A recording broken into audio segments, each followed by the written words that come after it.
दोस्तों, आज चाय का तस्करा किया जाए। दूध पीने से जहां जिस्मानी सेहत के फवायद जैसे हड्डियों की मजबूती वगैरह वाबस्ता है, चाय से रिश्ते, ताल्लुकात, दोस्तियां और मोहब्बतें अंगेज होती है। इसलिए चाय पीते रहे और पिलाते रहे और जिंदगी में मुस्कुराते हुए आगे बढ़ते रहे। ये तो चाय की मोहब्बतों का तस्करा था, लेकिन इसके अलावा भी तो बहुत सारी बातें हैं।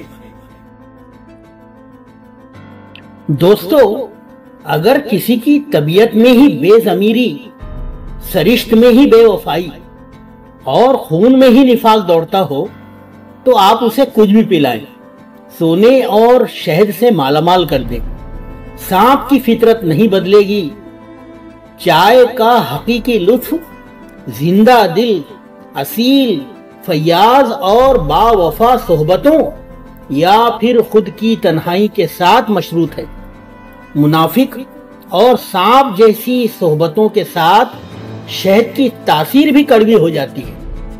चाय की चुस्कियां दिल वाली सोहबतों के बगैर महसूस नहीं की जा सकती। दोस्तों, मुनाफिक हाथों से खुशबूदार चाय तैयार हो ही नहीं सकती। मरीज़ाने मोहब्बत को हमारी चाय काफी है। मरीज़ाने मोहब्बत को हमारी चाय काफी है। सदा देती है हर प्याली, पियो अल्लाह शाफी।